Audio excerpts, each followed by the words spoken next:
Bismillahirrahmanirrahim. Assalamualaikum warahmatullahi wabarakatuh. Pada video kali ini, saya akan membahas tentang bagaimana cara menganalisis topik terkait materi yang sudah dipegang oleh kelompok masing-masing ketika mulai menganalisisnya di dalam buku paket atau di e-book sekolah. Di sini penjelasannya akan saya jelaskan secara mendetail. Harapannya agar Anda paham tentang apa saja yang harus Anda analisis dan bagaimana cara menganalisisnya. Yang pertama, kita harus paham beberapa definisi terkait apa itu perbedaan seseorang tahu, tidak tahu, dan miskonsepsi. Kalau ini patokannya adalah ke seseorang, maka seseorang yang tahu itu berarti dia tahu konsep yang benarnya seperti apa. Ya, itu adalah definisi dari tahu. Kalau definisi dari tidak tahu adalah dia tidak yakin dengan jawabannya, meskipun jawabannya benar, ataupun jawabannya salah, atau argumennya benar ataupun argumennya salah, tapi dia tidak yakin, maka itu disebut sebagai tidak tahu. Tapi untuk miskonsepsi, seseorang dikatakan miskonsepsi adalah ketika dia itu menganggap benar jawabannya, dia menganggap benar argumennya, dan dia yakin bahwa apa yang dia sampaikan dan apa yang dia ketahui itu adalah benar. Padahal secara konsep itu salah. Itu adalah miskonsepsi. Jadi yang tidak tahu itu adalah dia tidak yakin sebetulnya apa yang dia ketahui, itu namanya tidak tahu. Tapi kalau miskonsepsi adalah dia yakin apa yang dia tahu, padahal hasilnya adalah salah secara konsep. Yaitu miskonsepsi. Tapi kalau di dalam buku, apapun itu yang salah, kita akan anggap itu sebagai miskonsepsi. Tidak peduli dan tidak memandang tentang mungkin penulisnya tidak tahu, Pak, bukan seperti itu. Yang jelas apa yang ada di dalam buku, itu yang salah, kita akan anggap itu miskonsepsi. Bisa dipahami ya? Oke, kita akan masuk ke dalam tahapan selanjutnya. Apa yang harus dibahas? Apa yang harus dianalisis? Ada konsep, ada gambar, ada kegiatan siswa, sistematika di dalam bukunya pun harus Anda analisis seperti urutannya dan juga kontekstualitasnya. Contoh, yang pertama, langkah menganalisis ya. Yang pertama adalah lakukan kajian berbagai literatur untuk menambah pemahaman Anda terkait materi tersebut secara komprehensif. Jadi kalau Anda sudah dapat topiknya apa, misalnya virus, maka Anda harus mempelajari dulu tentang virus secara menyeluruh, ya, dengan mengkaji berbagai literatur. Baik itu virus, baik itu bakteri, jaringan tumbuhan, dan juga ekosistem. Saya yakin karena Anda sudah di semester yang sekarang, ya, saya yakin Anda sudah pernah mendapatkan bahasan-bahasan terkait 4 topik tersebut pada pertemuan-pertemuan sebelumnya, baik itu di SMP, SMA, dan di perkuliahan. Di biologi umum juga mungkin, atau dimanapun itu. Tentu Anda sudah punya modal dasar dalam pemahaman terkait konsepnya. Tinggal diperdalam dengan kajian literatur. Ya, seperti itu. Kemudian, setelah Anda paham dengan konsep yang sedang Anda pegang secara menyeluruh, baru mulai mencari dan menemukan beberapa kekeliruan atau miskonsepsi pada berbagai referensi yang membahas tentang materi tersebut. Jadi, Anda sudah paham materi virusnya apa dan bagaimana secara mendalam, kemudian mencoba mencari miskonsepsi di internet, baik itu online, skripsi, tesis, dan lain-lain. Kira-kira miskonsepsi tentang virus itu apa saja ya? Tentang bakteri apa saja ya? Tentang jaringan tumbuhan apa saja ya, tentang ekosistem juga apa saja ya. Silakan cari itu dengan kajian literatur lain. Jadi poin 1 adalah Anda paham dulu, poin 2 adalah coba cari miskonsepsi yang sudah pernah ditemukan oleh orang lain. Yang ketiga, cek apakah temuan pada langkah nomor 2 juga ditemukan kembali di buku atau e-book SMA yang sedang Anda analisis. Nah, kalau Anda berarti kan itu adalah bonus Anda sudah menemukan miskonsepsi beberapa poin tertentu. Ya kalau belum, berarti silakan cari lagi, ya. Dicari lagi miskonsepsi yang ada di dalam buku terkait pemahaman Anda tentang virus yang sudah lebih mendalam daripada sebelumnya. Yang keempat, kalau sudah ketemu miskonsepsinya apa, baru berikan solusinya apa, bagaimana seharusnya, perbaikannya seperti apa. Dengan didukung oleh referensi kredibel. Referensinya tidak boleh sesama buku SMA. Referensinya harus di luar buku SMA. Karena dalam perkuliahan ini yang sedang kita analisis adalah buku SMA. Maka buku SMA tidak boleh menjadi daftar pustaka. Gitu ya. Semoga paham dengan langkah-langkah ini. Contoh yang akan dianalisis. Misalnya yang akan dianalisis adalah miskonsepsi tentang konsep. Contoh, Ini pernah saya temukan di BSE Bunga Cipta halaman 26 SMA kelas 10. Tumbuhan menyerap sari-sari makanan. Secara konsep mendasar tidak ada yang salah dengan kalimat ini. Tapi kalau kita memahami secara komprehensif, yang namanya menyerap sari-sari makanan berarti ada pencernaan di situ. Ada proses digestif, ada keterlibatan enzim-enzim dan seterusnya. Sedangkan namanya tumbuhan tidak menyerap sari-sari makanan, ya, tapi hanya melakukan fotosintesis, hanya mengubah suatu molekul menjadi molekul hasil fotosintesis atau karbohidrat atau glukosa apapun itu, dan berbeda dengan istilah menyerap sari-sari makanan. Nah, ini adalah miskonsepsi konsep, karena kalau menyerap sari-sari makanan seolah-olah tumbuhan itu makan dan mencerna makanannya, ya. Kemudian ada hewan yang hidup di air bernafas dengan insang. Ini ada di BSE Kemdikbud halaman 45 SMA kelas 10. Secara teori betul, hampir semua hewan di air bernafas dengan ikan. Tapi bernafas dengan insang. Tapi kita ketahui juga ada mamalia di dalam air yang juga dia bernafas dengan paru-paru. Nah, itu juga harus perlu dipahami, ya.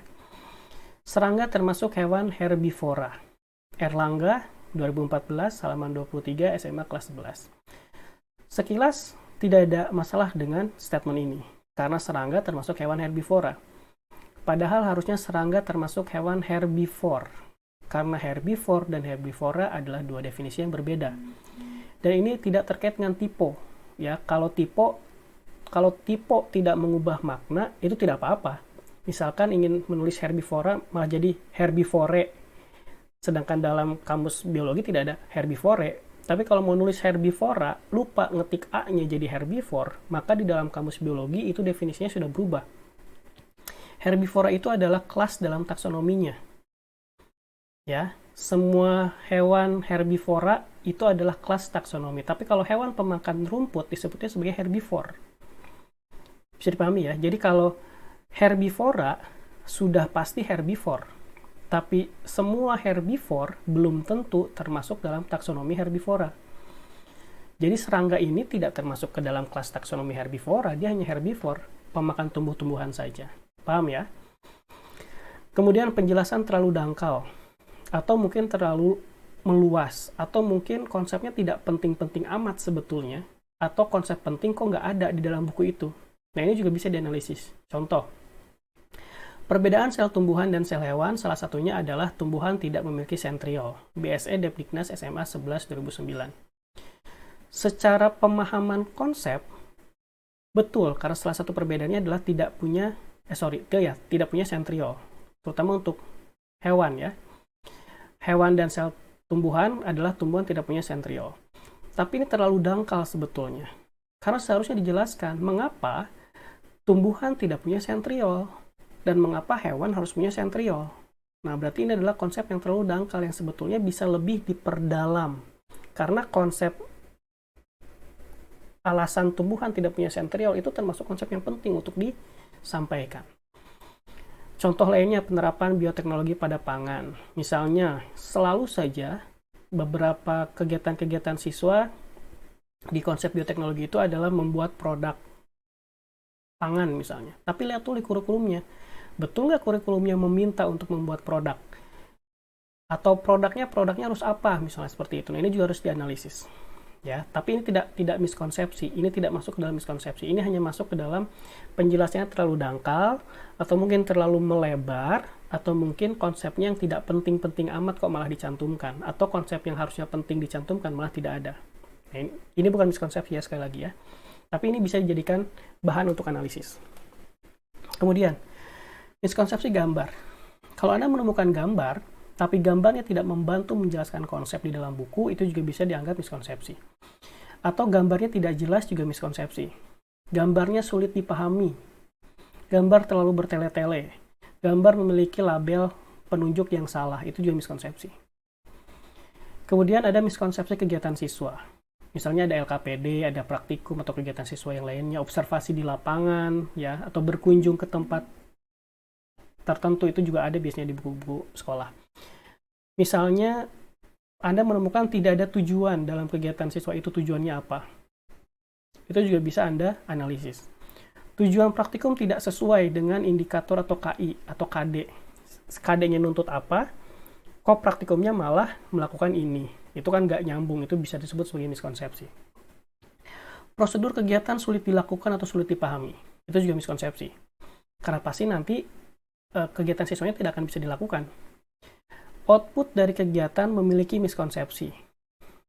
Ya, Anda harus cek beberapa praktikum-praktikum di buku sekolah itu, terkadang outputnya malah miskonsepsi, tidak terkait dengan konsep yang seharusnya yang sudah disepakati oleh beberapa tokoh-tokoh saintis. Ya, itu juga ada ya.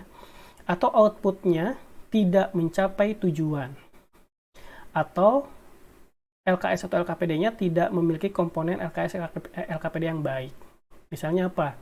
Ada tujuan, ada alat bahan, ada prosedur, ya, ada data record. Data record itu adalah data yang harus dicatat hasil dari kegiatan yang tengah dilakukan. Bisa berupa tabel, bisa berupa kolom, atau apapun itu. Dan juga tidak ada pertanyaan-pertanyaan dalam LKPD. Harusnya ada pertanyaan kan ya, pertanyaan-pertanyaannya terkait dengan kegiatan yang sedang dilakukan. Itu juga bisa dianalisis. Kontekstualitas dan sistematika. Ini juga bisa dianalisis. Contoh, urutan bab dan subbab tidak tersusun dengan baik. Harusnya kan dari mudah ke sukar biasanya ya. Tapi ini malah kompleks dulu, ribet dijelaskan, tiba-tiba malah jadi ke konsep yang lebih mudah. Ya, ini juga tidak sistematis, karena ini akan mempengaruhi beban kognitif siswa. Atau setiap subbabnya tidak menunjukkan keterkaitan sama sekali. Ini lagi membicarakan tentang konsep virus, tiba-tiba malah membicarakan tentang konsep misalnya apa yang nggak nyambung ya, tentang ekosistem misalnya, tiba-tiba nyempil di situ dan tidak nyambung sebetulnya. Nah, itu juga bisa dianalisis. Atau tidak ada penjelasan terkait kehidupan sehari-hari yang dapat membantu menjelaskan konsep. Misalnya dalam buku paket full, semua utuh, semuanya konsep, tidak ada penerapan dalam kehidupan sehari-hari, contohnya dalam kehidupan sehari-hari, ini juga bisa dianalisis. Ya, jadi banyak sekali hal yang bisa Anda analisis di dalam buku, paket, atau e-book yang sedang Anda gunakan. Seperti itu. Saya akan berikan contoh. Di sini ada kegiatan siswa.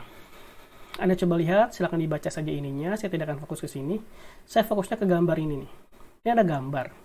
Kita nggak tahu urutannya yang mana, apakah 1, 2, 3, 4, atau 1, 2, 3, 4, atau 1, 2, 3, 4. Nah, ini juga bisa dianggap sebagai miskonsepsi gambar atau miskonsepsi kegiatan praktikum. Karena kalau kita tidak tahu urutannya bagaimana, tentu akan salah dalam melakukan pengamatan. Seperti itu ya. Nah, kemudian ini juga miskonsepsi gambar. Anda bisa lihat ini ada gambar.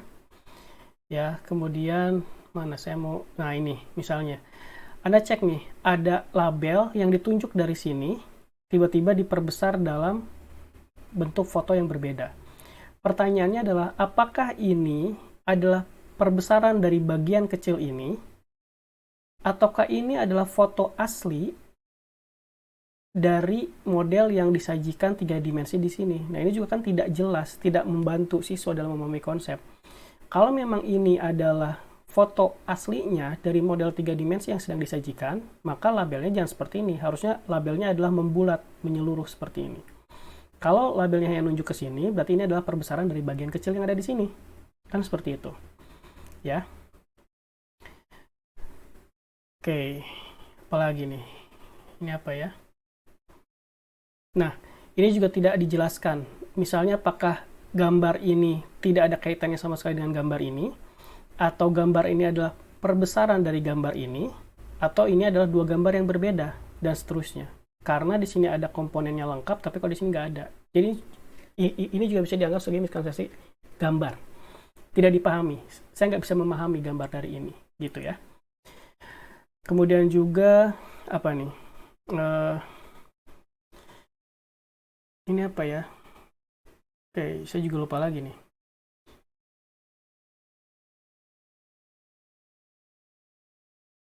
Oke, kita lanjut dulu aja ke sini ya. Saya juga lupa. Nah, misalnya ini. Ini adalah mengidentifikasi jenis-jenis tanaman dengan kunci determinasi. Bawalah 10 macam jenis tumbuhan, misalkan padi, jagung, mangga, dan seterusnya, bla bla bla bla bla. Yang kedua, alat bahannya ada loop, kaca pembesar, dan ada alat tulis menulis. Cara kerjanya, dengan menggunakan loop, buatlah daftar ciri-ciri bagian dari masing-masing tumbuhan yang dibawa mengenai bentuk daun, pertulangan daun, kelipatan bunga, dan atau ada tidaknya kambium pada batang. Jenis akarnya serabut atau tunggang, bentuk buahnya, jumlah keping bijinya, dan lainnya. Pertanyaan saya adalah, untuk melihat bentuk daun dan tulang daun, mungkin pakai loop masih bisa. Tapi bagaimana cara melihat ada tidaknya kambium pada batang dengan menggunakan loop? Pakai mikroskop saja, mahasiswa saya di anatomi tumbuhan merasa kesulitan untuk menemukan bentuk sel kambium. Ini pakai loop. Ini udah nggak nyambung, nih pasti gambarnya nanti ngasal. Outputnya pasti tidak akan sesuai. Seperti itu. Ya, kemudian, nah ini juga intinya hal-hal seperti ini bisa kita analisis. Seperti itu ya. Oke, kemudian kita lihat lagi yang lain. Nah, misalnya ini ada gambar, ya. Ini ada akar dikotil, ini ada akar monokotil. Tiba-tiba ada gambar ini. Pertanyaan saya, ini gambar apa? Apakah ini gambar akar? Apakah ini gambar organ yang berbeda? Apakah ini gambar yang lain? Karena tidak ada labelnya di sini. Apakah ini perbesaran dari gambar ini, atau ini perbesaran dari gambar ini? Kalau diperbesar di bagian mananya. Nah, ini juga nggak jelas. Ya. Oke, saya sepertinya sudah ingat nih. Ini apa yang harus analisis. Yang pertama, tidak ada tujuan LKPD. Tidak ada tujuan LKPD. Tidak ada alat dan bahan yang dibuat secara terpisah. Alat bahannya semua sudah mencampur dengan prosedur. Jadi kalau kita baca pusing sebetulnya. Kemudian pertanyaannya juga Anda lihat nih. Bagaimana pengaruh intensitas cahaya matahari terhadap laju transpirasi? Pertanyaan saya di sini adalah, kalau Anda baca semua langkah kerja dan alat di sini, tidak ada satupun alat yang untuk mengukur intensitas cahaya matahari. Perbedaannya, yang satu disimpan di tempat berkabut, yang satu disimpan di tempat kering. Di tempat berkabut dan tempat kering, belum tentu intensitas cahaya mataharinya berbeda, belum tentu, kalau itu harus kita ukur secara spesifik. Dan bagaimana mengukur laju transpirasi kalau tidak ada alat yang untuk menyediakan itu? Jadi sebetulnya meskipun ini percobaan sederhana, secara konsep ini tidak akan spesifik menjelaskan tentang perbedaan intensitas cahaya matahari dan laju transpirasi. Gitu ya. Jadi Anda bisa mengkoreksi pertanyaannya, bisa mengkoreksi alat bahannya lebih bisa dibaca dengan baik, prosedurnya bisa lebih dibaca dengan terstruktur dan sistematis, dan tambahkan tujuan praktikum. Ya, seperti itu. Nah, misalkan yang ini. Kita coba membaca satu subbab, ini ada satu penjelasan, ini ada istilah PSC. PSC-nya tidak dijelaskan apa, singkatan dari apa. Bahkan PSC itu apa, biosuplemen itu apa, ini tidak dijelaskan. Bahkan di paragraf-paragraf dan subbab-subbab bahasan sebelumnya juga tidak dijelaskan. Dan ini artinya bisa masuk ke dalam analisis urgensi konsep. Jadi konsepnya terlalu umum.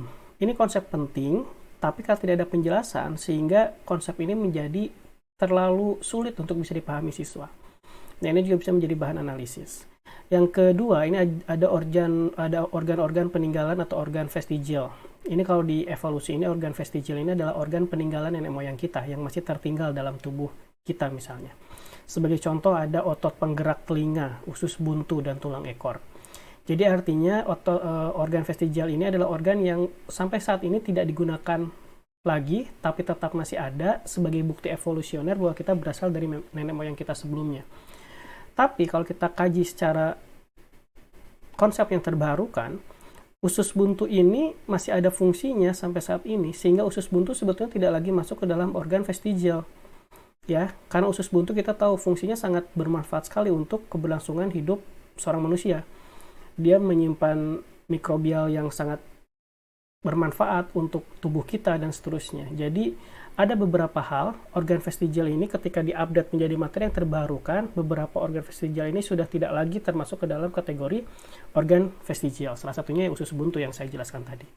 Nah, jadi ini salah satu contoh yang istilahnya konsep yang sudah dianggap lama di bagian ini, dan ini konsep yang dianggap tidak urgensi dan tidak lengkap dalam penjelasannya. Nah, ini juga bisa masuk ke dalam pembahasan Capita Selecta, gitu ya.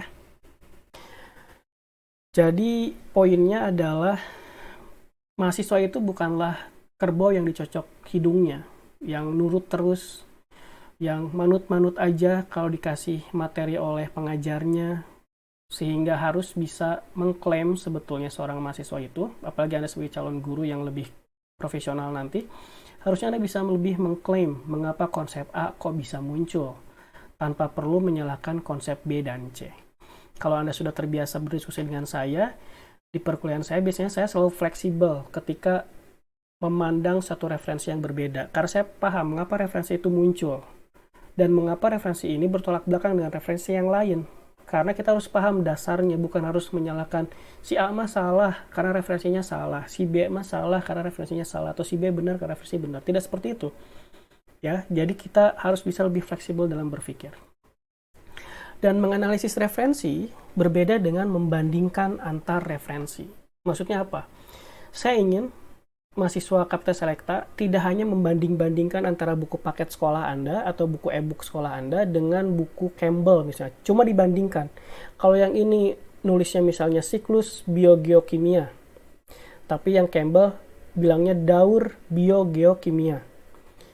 Sehingga Anda menganggap bahwa buku paket ini salah karena nulisnya siklus. Harusnya kayak di Campbell, yaitu daur. Padahal siklus dan daur sama saja, berputar juga intinya. Nah, itu adalah membanding-bandingkan, bukan menganalisis. Istilah membanding-bandingkan ini hanya melihat sama nggak nih? Oh, buku paket penjelasannya seperti ini. Oh, ternyata penjelasannya berbeda dengan di Campbell. Anda klaim buku paketnya salah karena Campbell nulisnya seperti ini. Itu bukan menganalisis, itu membandingkan namanya. Dan yang harus Anda lakukan di Kapita Selecta adalah menganalisis. Menganalisis ini adalah melihat keterkaitan. Jadi bukan hanya membandingkan kalau nulisnya di Campbell gini, di buku paket berbeda, maka buku paket salah, bukan seperti itu. Ya, saya ingin Anda mulai terbiasa dalam menganalisis referensi dan bukan membanding-bandingkan referensi. Yang dikritisi adalah substansi, bukan kemampuan seseorang. Jadi, karena di dalam buku paket atau e-book ada nama penulisnya, kita tidak sedang mengkritisi penulisnya itu. Jangan sampai Anda menganggap bahwa jangan beli lagi buku paket yang ditulis oleh si A, si B, si C. Bukan. Yang kita kritisi adalah substansi di dalam buku paketnya, bukan siapa yang nulisnya. Jadi jangan pernah menyalahkan orang. Yang harus disalahkan adalah argumennya, bukan orangnya. Paham ya? Kemudian Kapita Selecta tidak mengajarkan Anda menjadi pribadi yang merasa pintar. Tapi Kapita Selecta menginginkan Anda menjadi seorang pribadi yang lebih kritis. Ya, yang lebih kritis. Jadi jangan sampai ketika Anda sudah paham konsepnya, yang betulnya seperti apa, sehingga melihat orang lain yang salah menyampaikan konsep, Anda jadi menganggap bahwa Anda paling merasa pintar, dan seterusnya. Tapi harusnya Anda kritisi dengan pribadi yang lebih santun. Seperti itu. Kemudian Kapita Selecta tidak digunakan untuk mengerdilkan orang lain sehingga Anda merasa besar. Karena biasanya orang yang jauh lebih paham, orang yang jauh lebih tahu konsepnya lebih luas, biasanya terkadang mendeskripsikan orang lain. Sadar atau tidak, terkadang emosi kita jauh lebih terpancing untuk bisa menganggap orang lain itu tidak sebanding dengan kita. Ya, karena Anda kan mahasiswa, setiap harinya sudah diberikan konsep. Jadi secara teori, Anda punya kapasitas jauh lebih baik daripada orang lain yang tidak sama dengan Anda. Tapi itu bukan sebagai alat untuk mengendalikan orang lain, sehingga Anda bisa menganggap diri Anda besar. Tidak ya. Tetap semakin Anda tahu, semakin Anda sadar bahwa banyak hal yang belum Anda tahu. Semakin Anda paham, Anda harusnya semakin lebih sadar bahwa masih banyak hal yang belum Anda paham. Harusnya seperti itu. Ruang kelas dalam Kapita Selecta adalah ruang terbebas untuk Anda bisa menelanjangi ide dan argumen. Saya ingin nanti di pertemuan di Zoom, habiskan semua argumen Anda, keluarkan semua pendapat-pendapat Anda, apapun itu, tanpa harus memandang benar atau salah, tanpa harus khawatir teman yang sedang Anda kritis itu nanti baper atau tidak perlu memperhatikan itu. Ya, keluarkan saja argumennya. Ya, itu saja mungkin ya. Jadi saya harapkan seperti itu teknik menganalisis bukunya. Kalau masih belum paham, silakan saja nanti setiap kelompok boleh berkomunikasi dengan saya di WhatsApp, dan saya juga nanti akan memberikan monitoring dan feedback terhadap laporan awal yang sedang Anda buat. Itu saja mungkin, terima kasih. Mudah-mudahan video ini bermanfaat untuk Anda. Assalamualaikum warahmatullahi wabarakatuh.